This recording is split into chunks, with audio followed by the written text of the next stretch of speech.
Yeah, see, just like Stevie. You know, see them I watch you in a 4K and a 3D. You know it good, you know. Girl, I watch you like cinema. Say she want get a kid in Yes, so blessings, my people. Blessings to each and every one. Just a checking, give you guys some updates, share a couple audios with you guys. Hope everybody been blessed. Stay blessed as always. First time over the Just Blex TV, just press the subscribe button for free. Notification bell, all you not even have to make a call. So for those going out there in the street to the working, hustling, we just ask the Almighty to protect the item. And in the meantime, please just look out down the item. And we're going to kickstart where another St. Elizabeth teacher dies within 2 weeks.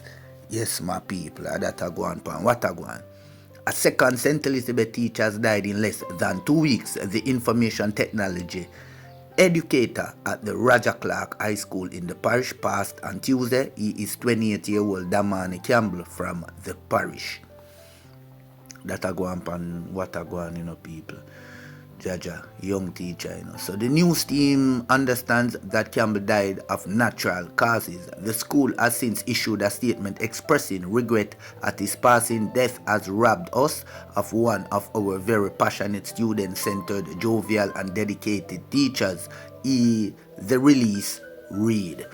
Right, so there are no words to express the tremendous grief that as a school we are experiencing. He has left an indelible and impactful mark on our school community. We express our deepest, most heartfelt condolences to his loved ones, the Roger Clark High School release added. Right, so on December 20, the Lacovia High School in St. Elizabeth was plunged into mourning following the sudden death of their librarian and social studies teacher, Alexis Tomlinson. Tomlinson, 40, is suspected to have died in her sleep 5 days before Christmas at her Belmont, Westmoreland home. Jaja, pray for our teachers, you know. Yeah, man. So Campbell's death brings to 4 the number of educators who have died in the parish in recent months. Right, my people?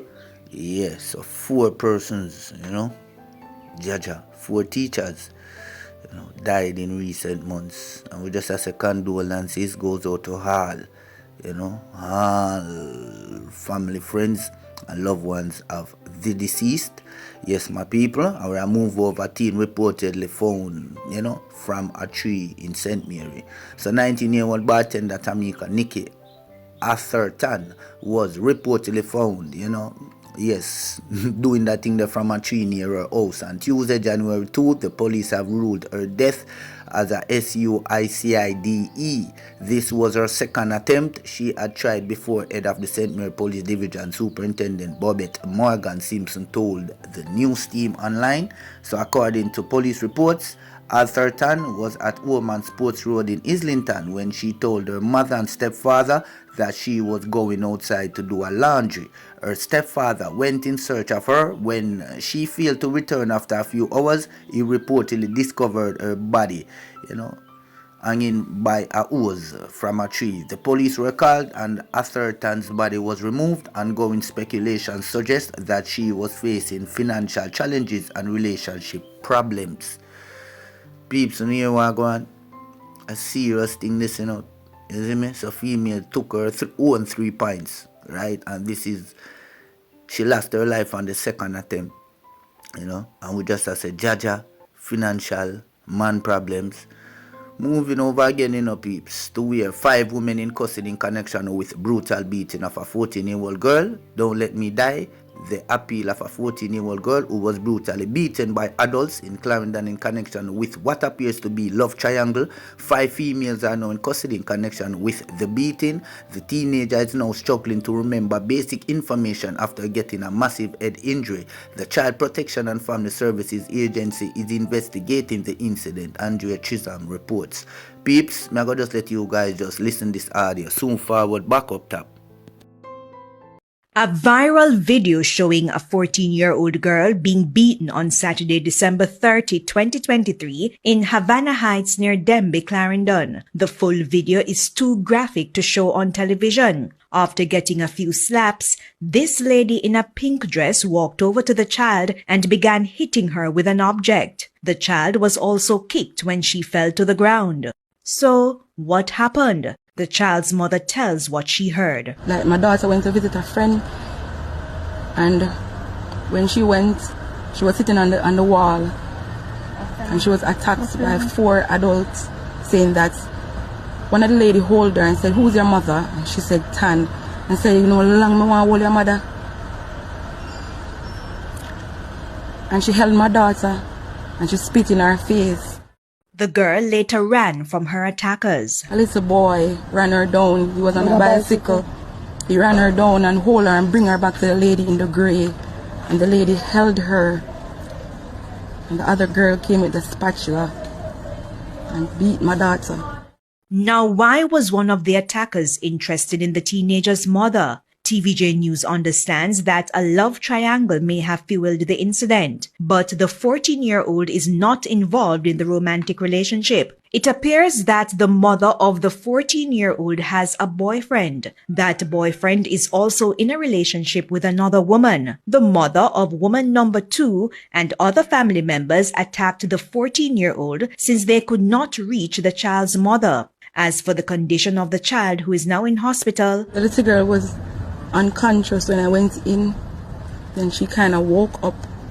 She didn't know who I was. Then she went out for a minute and then she came back in. She said, "Mommy, help me, please don't let me die."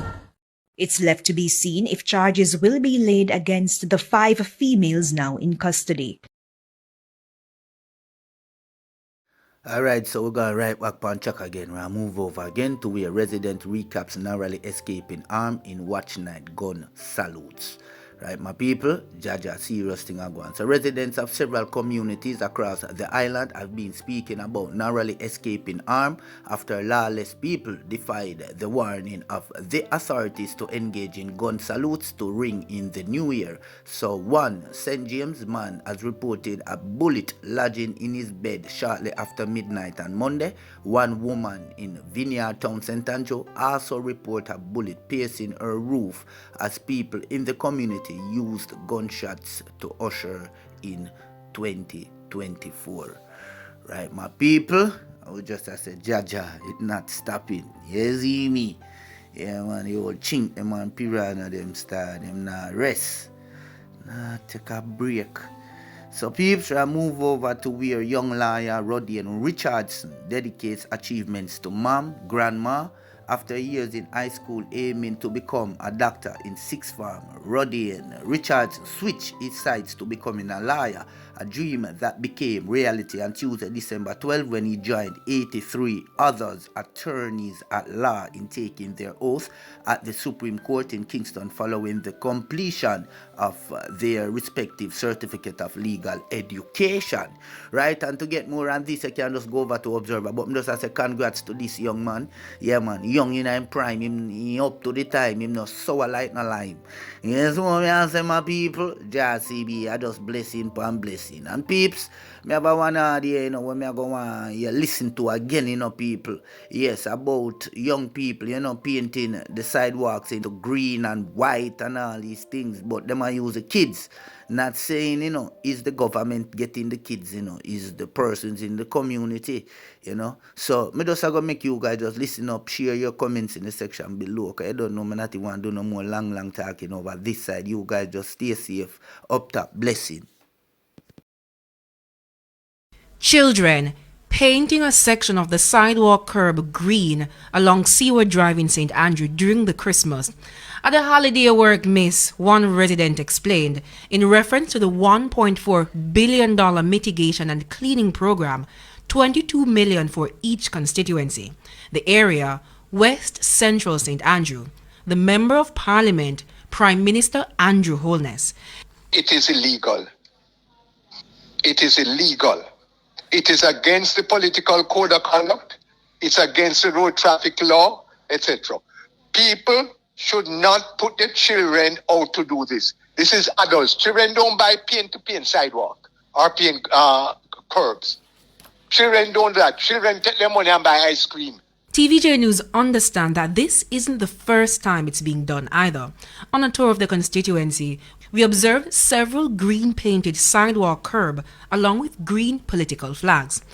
From sections of Seaward Drive to Olympic Way in the West Central St. Andrew constituency, the sidewalks have all been painted green and white. Now, we did notice that some sections were left bare, and we were told that it's because of the school zone. But even at the Seaward Primary and Infant School, we did notice fresh paint of green and white over the yellow sidewalks. We reached out to the office of the Prime Minister, but we did not receive a response. Notably, in the vicinity of the Olympic Gardens police station, the curbs were untouched. A police source told us that painting sidewalks in some areas could stir up tension. In fact, it happened in the Central Kingston constituency. Then Political Ombudsman Donna Parchment Brown ordered that the sidewalks be repainted. That was in 2020. But when we revisited, the curbs were not repainted. Residents told us that even recently someone repainted the curbs on Hanover Street green in the Christmas. However, after public outrage, the curb was repainted in yellow. The people that are doing that in the so-called garrisons are represented by the people who live in quote-unquote gated communities. These are not painted that way. You don't dare paint it one color or the other. That is what the ghetto people must realize. And so we did. TVJ News visited other middle and upper class communities where many of the political directorate reside, including the Prime Minister. No green, no orange curbs, neither political flags nor posters. For political and social commentator Paul Ashley, there is urgent need to operationalize the Office of the Political Ombudsman. Equally important are more stinging sanctions. You see, it's nice to pass resolutions, to have people sign nice codes of conduct, but nobody enforces it. It needs to be enforced. Justice Minister Delroy Chuck says there are plans to have the Office of the Political Ombudsman up and running by the end of January. The Electoral Commission of Jamaica will now carry out its functions. The other details are unclear. Former Ombudsman Donna Parchment Brown declined our interview request, but she did say, quote, an independent office is needed now, especially as the local government campaign has started. She went on to say the sidewalk painting, of course, is both territorial and threatening. End quote. Jamila Maitland, TVJ News.